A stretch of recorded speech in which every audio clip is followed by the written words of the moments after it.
በመዝሙር 72:9 በእንግሊዘኛ ውስጥ ኢትዮጵያ የሚለው የለም። በአማርኛው ከየት አምጥቶ እንደሆነ ማብራሪያ ቢሰጥ ይላል። አንዳንድ ቨርሽኖች ኢትዮጵያን አሁን ደግሞ እንዳነበብነው በረሃኞች፣ ዘላኖች ኢትዮጵያን የሚል አለ። ደሞስ ሱዳኒዝም ይል ሱዳኖች ይሰግዳሉ ወዘተ የሚል አለ። ችግር የለም። ኢትዮጵያ የሚለውንም ብንተረጉመው እንኳን ኢትዮጵያ የሚለው ቃል አሁን ላለችው ኢትዮጵያ መጽሐፍ ቅዱስ እንደማይጠቀም ማወቅም ጥሩ ነው።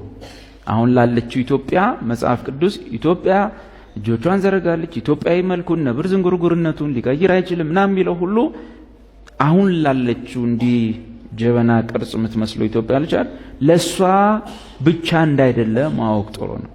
ለምሳሌ ኤርሚያስ ኢትዮጵያዊ መልኩን ነብር ዝንጉርጉርነቱን ሊቀይር አይችልም ሲል በኤርሚያስ ዘመን ትግራይ ክፍለ ሀገርን፣ ጎንደርን፣ ጎጃምን፣ ወሎን፣ በዚህ በኩል ሸዋን፣ ሐረርጌን፣ በዚህ ወለጋን በታች በኩል እንዲያረገ ያለው እንዲህ ሹላ ኢትዮጵያ በኤርሚያስ ዘመን ማለት ከክርስቶስ ልደት 600 ዓመት በፊት ያሁኗ ጀበና ቅርጽ ኢትዮጵያ ነበረች ወይ? ያሁኗ ጀበና ቅርጽ ወደ ታችኛው ሄደ ኦጋዴን ላይ ያሰመሩት ነገስታቶች ናቸው። የቅርብ ነገስታት ምናልባት የኦጋዴኑን ኃይለ ሥላሴ ይመስሉኛል። አንዳንዱን እነ ምኒልክ ያሰመሩታል። ያሁኗ ኢትዮጵያ ቅርጿን ይዛ የጨረሰችው በቅርብ ጊዜ። ኢትዮጵያ የሚለው ቃል እዚህ ምስራቅ አፍሪካ ላይ ላለችው ኢትዮጵያ ብቻ እንዳይደለ ማወቅ ጥሩ። ኢትዮጵያ የሚለው ቃል የግሪክ ቃል ነው። ኢትዮጲስ የሚለው ነው። ለመጀመሪያ ጊዜ ቃሉን የተጠቀመው ሄሮዶትስ የሚባል የታሪክ ጸሐፊ። ሄሮዶትስ የግሪክ ታሪክ ጸሐፊ ነው እና ይሄ ሰው የሚያውቀው የአካባቢውን ሰው ሲያይ ፈረንጅ ነው። ሰው ሲያይ እሱ ፈረንጅ ነው። በኋላ ወሬዎችም አሉ። ታሪክ አጥኚ ነው። ሰሜን አፍሪካን ጫፍ ትንሽ አልፎ ወደ መሀል አፍሪካ ሲመጣ የሰሜን አፍሪካን ጫፍ አልፎ ወደ መሀል ሲመጣ ጥቁር ሰዎች ናቸው። በእግራቸው ቆመው ይሄዳሉ። ማህበረሰብ አላቸው፣ ንጉስ አላቸው ምናምን እንትና ግን ጥቁር ናቸው። ከዛ ያንን ህዝብ በሙሉ ልበበሉ ያን ጊዜ ያሁኑ አይነት የአፍሪካ አገሮች ካርታ የለም። በየሰፈሩ ጎሳ፣ ትንንሽ ንጉሶች፣ ጎሳ የጎሳ ነገስቶች ባዕድ አምልኮ ምናምን አጋንንት ማምለክ፣ ምናልባት ልጆቻቸውን መሰዋት፣ ምናልባት ወይም የሆነ የባዕድ እምነት ውስጥ ያለ የጎሳ መዓት ግን ጥቁር ህዝብ ነው። ናይጄሪያ የሚባል የለም፣ ጋና የሚባል የለም። ሴንትራል አፍሪካ ያሁኑ ቻድ፣ ሊቢያ፣ ግብጽ ምንድነው እሱ የሚባል እንዲህ እንዳሁኑ አይነት ቅርጽ ይዞ ከቅኝ ግዛት በኋላ የመጣ ቅርጽ ይዞ ያለ የለም። በቃ ጎሳ ነው። አንዱ ጎሳ ስጣል ሌላ ጎሳና ንጉስ ታገኛለህ። እሱን ስጣል ሌላ ጎሳና ንጉስ እና በሙሉ ግን ጥቁር ነው። ከሰሜን አፍሪካ ቀጥሎ ያለው ህዝብ ጥቁር ነው። ከዛ ሄሮዶትስ ኢትዮጲስ ብሎ ስም አወጣላቸው። የኢትዮጲስ ህዝብ ብሎ አላቸው። ስለዚህ በሄሮዶትስና በግሪክ ነዋሪዎች ዘንድ ኢትዮጲስ ማለት የግሪክ ቋንቋ ነው። ሲተረጎም ምንድን ይያለው ፀሐይ ያጠቆረው ፊት ማለት ነው። ሰም በርንድ ፌስ ማለት ነው። እና ኢትዮጲስ ፀሐይ ያጠቆረው ፊት ሰው ናቸው፣ ግን ፀሐይ ያጥቁሯቸዋል። ስለዚህ ኢትዮጲስ የሚለው በግሪክ ቋንቋ ለአሁኗ ጀበና ቅርጽ ላላት የኛ 14 ነው ምናምን ክልል ነው ክፍለ ሀገር ሳይሆን ከሰሜን አፍሪካ ቀጥሎ ያለው ማንኛውም ጥቁር ህዝብ ከለሩ ጥቁር ከሆነ በግሪክ ቋንቋ ኢትዮጵያ ይባላል። በሙሉ ማንኛውም መጽሐፍ ቅዱስ ውስጥ ኢትዮጵያ ሲል በቀደም ኦጋዴን ላይ ማርክ የተደረገላት፣ በዚህ በኩል በጋምቤላ ጫፍ ላይ በቀደም ማርክ የተደረገለትን ካርታ ሳይሆን ይሄ በቅርብ ጊዜ ነው። መጽሐፍ ቅዱስ ተጽፎ እንኳን ካለቀ 2000 ዓመቱ የዛሬ 2000 ዓመት የአሁኑ አይነት ኢትዮጵያ የለችም። ይሄን ማወቅ ጥሩ። ዘመነ መሳፍንት እንኳን ያለቀው በቀደም ነው። በአፄ ቴዎድሮስ ጊዜ ነው ዘመነ መሳፍንት ያለ። ከዛ ፊት ራሱ እንዳሁኑ የለም። መሳፍንት በየትግሬ መስፍሌ ላይ ምናምን መሳፍንት። አንዳንድ መራር ሐቆችን መጋፈጥ ጥሩ ነው። ያለዚያ መጽሐፍ ቅዱስ አይገባንም። ደረቅ ነው ምንነው፣ ችክ ነው ምንነው። እውነቱ ያ ነው። ዘመነ መሳፍንት ያበቃው በቀደም ነው በአፄ ቴዎድሮስ ጊዜ። ያ ማለት ሁሉም በየሰፈሩ ንጉስ የነበረበት ጊዜ ማለት። ከዛ ነው ንጉሰ ነገስት የሚለው ነገር የመጣው። አንድ ንጉስ ማዕከል ላይ ሆኖ ነገስታቶቹን ማስገበር የጀመረው ከምኒልክ በኋላ ነው። ታሪክ በቃ ይሄን ትናነል። ኢትዮጵያ የሚለውን ማጥበብ ጥሩ አይደለም። ኢትዮጵያ የሚለው ለመላው ጥቁር ህዝብ ነው። ለምሳሌ አንድ ጋናዊ ከቀኝ ግዛት በኋላ ጋና ተብሎ ስም ይወጣለት ጋናዊ ግን በግሪክ ቋንቋ ግሪክ ሀገር ቢሄድ ምናዊ ነው? አቤት ኢትዮጵያዊ። አንድ የግሪክ ሰው ጋናዊ ሲያይ ምን መጣ ይላል? ኢትዮጵያዊ መጣ። ይሄ ግሪክ ሰው ማን? ይሄ ጋናዊ እኔ ኢትዮጵያ አይደለም ጋናዊ ነኝ ቢልስ? ኧረ እባክህ እያየነ ምን ማለት ነው? ኢትዮጵያ ማለት ጥቁር ቆዳ ማለት ያየነ ደግሞ ከመቼ ጀምሮ ነው አይደለም የምትለው? ስለዚህ ኢትዮጵያ የሚለው ቃል ማናቸውም ጥቁር ማናቸውም የቆዳ ቀለሙ ነጭ ያልሆነ ጥቁር ህዝብን ይወክላል። ለምሳሌ አንድ ፈረንጅ የሚመስል ቆዳው ነጭ ምኑ ነጭ ሙሉ ነገሩ ነጭ ኢትዮጵያዊ ቢኖር ሄዶ ግሪክ ሀገር እኔ ኢትዮጵያዊ ነኝ ቢል አትቀልር ነው የሚሉት። ዞሮ እባክህ አንተም ብሎ ኢትዮጵያ አይደል? ይሄው አገሬ የተወለድኩበት እናቴ አባቴ ኢትዮጵያ አይደል? አንተን አይመለከትም። ጥቅሱ የሚመለከተው ጥቁር ሰዎች።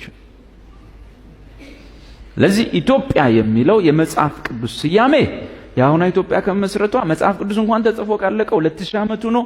ከዛ ደግሞ ዳዊትን ብንወስድ ዳዊት የዛሬ 3000 ድፍን ዓመት ከክርስቶስ ልደት 1000 ዓመት ቀድሞ የነበረ ሰው፣ ኤርሚያስ 600 ላይ የነበረ ሰው።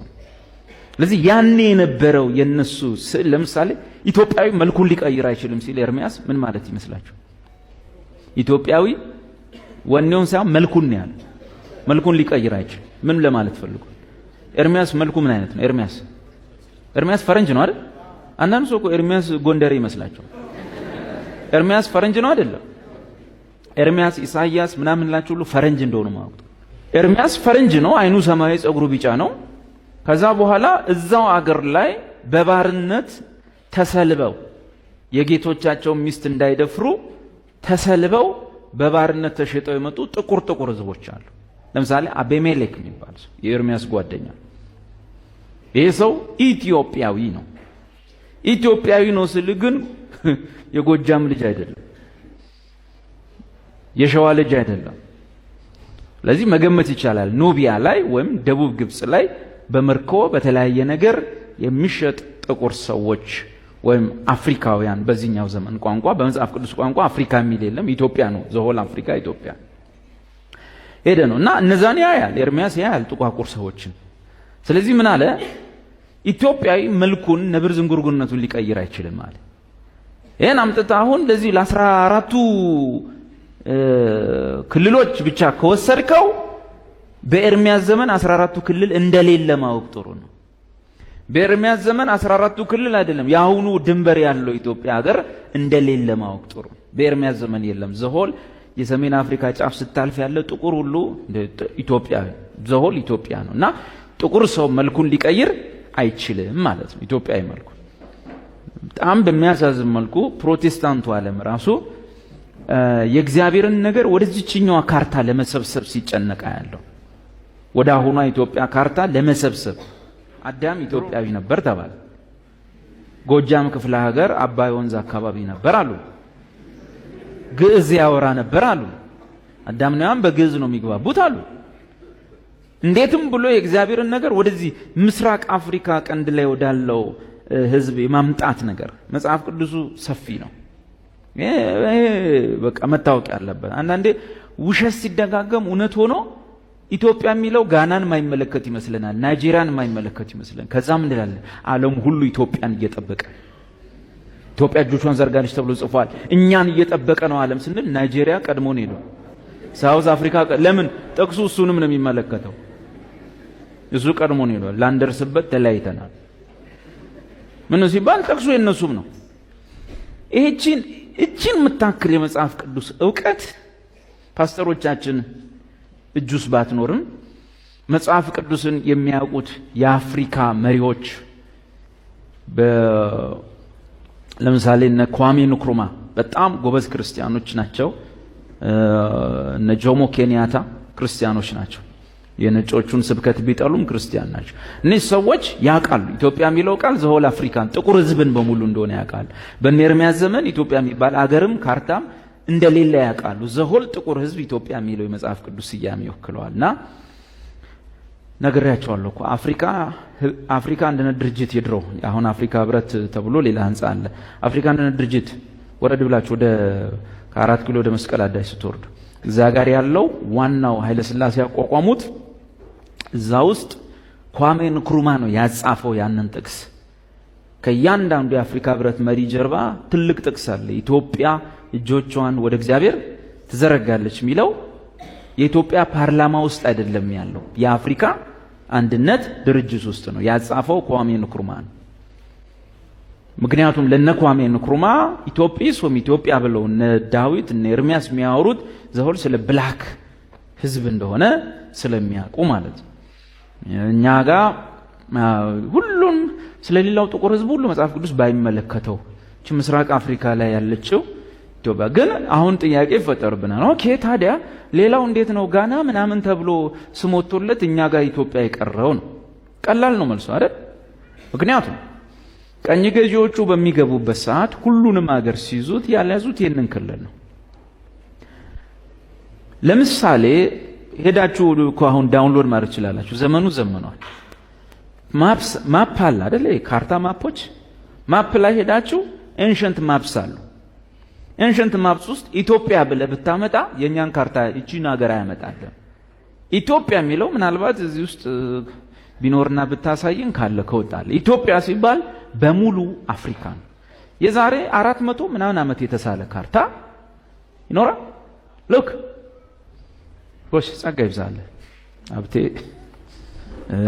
ቴንክ ዩ ሲ መምህር ማንንም መምህር አትበሉ ተብሎ ይህን ካርታ ይህንን ነው። ይህ ምናልባት ጽሑፉ አይነበብም እንጂ ሰንበዲ ከ400 ምናምን ዓመት በፊት የተሳለ ቀኝ ገዢዎች አፍሪካን ሳይከፋፈሉ ፊት ይሄ ነው። ለምሳሌ የላይኛውን አገር እዩ ምን ይላል? ከዚህ በላይ ያለውን ክፍልፍል የለም። የኛ ካርታው ራሱ የለም። ምክንያቱም ያኔ መስፍን ጎሳ ሁሉም ትንንሽ ነገስታት በየሰፈሩ ባዕድ አምልኮ ምን እያመለከ ጋኔን እያመለከ ይኖራል። እና ይሄኛው አሁን ይኸው አንቦ ሎወር ኢትዮጵያ የታችኛ ኢትዮጵያ፣ ይሄ ደግሞ አፐር ኢትዮጵያ የላይኛው ኢትዮጵያ ይባላል። ይሄ እንግዲህ እዚህ እንትም ስትሄዱ ታግኝታላችሁ። በትልቅ ፕሪንት ተደርጎ አለ። እዚህ ንጉስ ፓላስ ነው ምናምን የሚባል ሆቴል ግድግዳው ላይ ይቻለው ይሄን ካርታ በትልቁ ፕሪንት ተደርጎ ኢትዮጵያ የሚለው ዘሆል ብላክ ህዝብ ነው። ይኸውና ዛጋ አፍሪካ ተብሎ ይወጣለት በቀኝ ገዢዎች ማለት ነው። እና ኢትዮጵያ መልኩን መቀየር አይችልም ሲባል ብላክ ህዝብ ጥቁር ህዝብ ነጭ መሆን አይችልም ነው እንጂ ይሄ ምስራቅ አፍሪካ ላይ ያለ ነው አይደለም። ግን ምን ሆነ? ይሄኛው ኢትዮጵያ የሚባለው ዓለም ወይም የጥቁር ዓለም ኢትዮጵያ በግሪክ በአማርኛ የጥቁር ህዝብ ዓለም በቀኝ ገዢዎች ተቦጫጭቆ ተገዛ። እዚህ አካባቢ ነው ያልተገዛው። ቀኝ ገዢዎቹ ደግሞ ከገዙ በኋላ ሲወጡ ለግማሹ ራሳቸው ስም እየሰጡት ግማሹ ለራሱ ስም እያወጣ እዚህ ጫፍ ላይ ያለው ደቡብ አፍሪካ አለ። እንግዲህ ምን ይበል ራሱን ደቡብ ላይ ነው ያለው። እነዛ የቆዩቱ ጥንታዊ ታሪክ ያላቸው ግብጽ፣ ሊቢያ ምናምን እስካሁን በዛው ነው የቆዩት። ጥሩ ነው ግዛታቸው። እዚህ ጋር ያለው እንግዲህ የዝሆን ቀንድ በዚህ ነው የሚወጣው እየተጫነና ኮት ዲቮር አሉት። የአይቮሪ ኮስት ማለት አይቮሪ ቀንድ ነው ታውቃለህ። አይቮሪ ኮስት ቀንድ የሚሸጥበት አሉት ሁሉ። እዚህ ጋር ደግሞ ምንድነው ስሙ ሮዴዥያ ነው ምናምን ብለው ነጮቹ የደቾቹ ኔዘርላንዶቹ ሰጥተውት ከሄዱ በኋላ እንደወጡ ሲያረጋግጥ ሙጋቤ ቀየረና ዚምባብዌ አለ። ራቅ እንዳሉ ሲያቅ ማለት ነው። እዚህም ጋር የሆነ ስም እየሰጡ ሲሄዱ እነ ጆሞ ኬንያታ ወደ ራሳቸው ቀየሩ። ኬንያ ወይም የኛ የራሳችን የሚል ስም አወጡ። ከኦሮምኛው ኬኛ ጋር ይመሳሰላል አወጡለት። ከዛ እኛ እዚህ ጋር ያለነው እንደ ማንኛውም ተይዘን ብንሆን ዛሬ ይሄኔ ስማችን ሌላ ነው ወይ ቀንድ ይሆናል ስማችን ወሆነ ነገር ኢትዮጵያ የሚለው ይጠፋል። ያልተያዘው ቦታ ኢትዮጵያ የሚለውን ይዞ ቀረ። አሁን ችግሩ ምንድን ነው? እዚህ ጋር ስሙ ኢትዮጵያ የሚለው ከቀረ በኋላ ሌላው የየራሱን ስም አውጥቶ ካለ በኋላ የኢትዮጵያዊ መልኩን መቀየር አይችልም ሲባል አምጥተን እዚች ጋር በዛ ላይ እኛ የታሪክ ተሻሚዎች ነን። አንደኛ ያልተሰራ ታሪክም ፈጥረን እናወራለን። ይሄ የታወቀንበት። ለምሳሌ በነገስታቱ ዘመን የነበሩ ጸሐፌ ትእዛዞች ንጉሱ አዳልጧቸው ቢወድቁ ለጸሎት ተንበረከኩ ነው የሚለው። ወደቁ አይደል?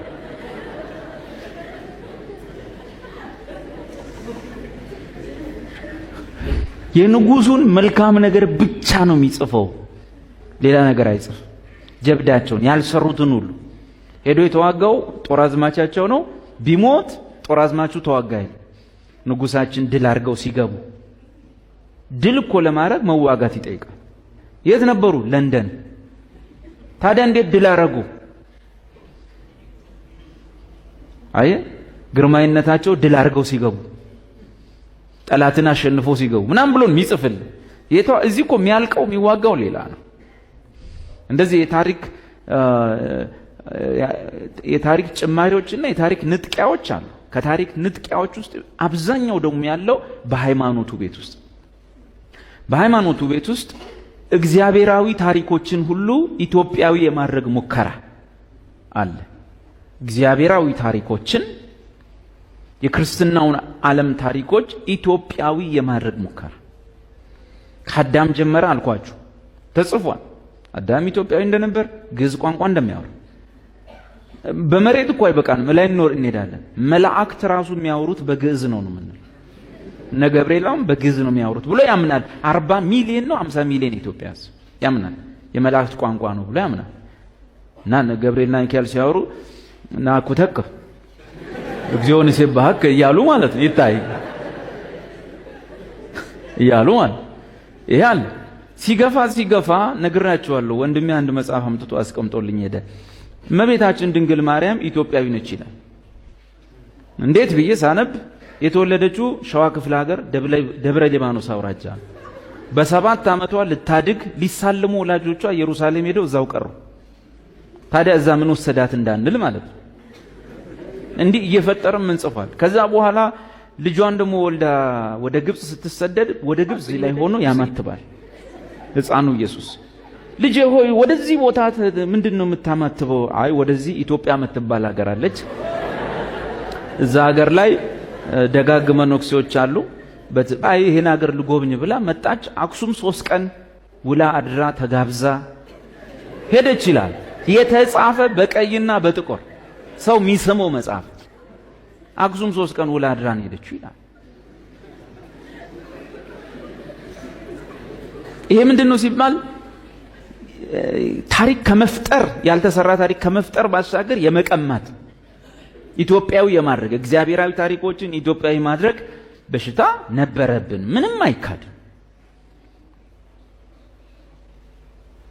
እኔ ትንሽ የከፋኝ ደብረ ሊባኖስ መታ ቤተሰቦቿን ሳትጠይቅ መሄዷ ነው።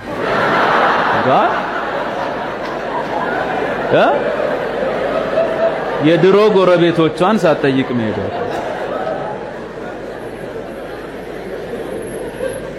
በፍርድ ቀን ሰው ምን እንደሚመልስ አላውቅም። ከዛ ባለፈ ይገፋልሃል። በቃ ኢትዮጵያዊ ማድረግ። በኋላ ልጇ ተሰቀለ። በሰቀሉት ጊዜ ኡራኤል የሚባል መልአክ መጣ። እኔ ኡራኤል የሚባል መልአክ መጽሐፍ ቅዱስ ውስጥ አላየሁም። ካለ እሰየው። መጣ፣ የጌታን ደም ከጎኑ ላይ ቀዳ፣ በጽዋ ቀዳ። ጌታ ሆይ የት ልርጨው አለ። በዓለም ላይ ሁሉ ርጭ፣ መጀመሪያ ግን ኢትዮጵያ የምትባል ሀገር መስቀል ላይ ሆኖ ነው የሚያወራው። ቆል ነግራችሁ እኮ ነው። ትግራይ ክፍለ ሀገር ናግራን አውራጃ ላይ ሄደ እርጭ መጀመሪያ። ምክንያቱም ከዛ አውራጃ ደግ ባህታውያን ይወጣሉና። መልአኩ ብር ብሎ መጥቶ ትግራይ ክፍለ ሀገር ናግራን አውራጃ መጀመሪያ ረጭ። ኦኬ። ዝም ብዬ ሳስብ እንዴት ሆነ ብዬ ሳስብ ይሄን ታሪክ የጻፈው ሰውዬ የትግራይ ልጅ ነው። ገብቶሃል? ከዛ ሸዋ ይቀጥላል። ረረረ ከትግራይማ ሸዋ ይበልጣል። እንዴት? የኛን ደሞ ልንገር።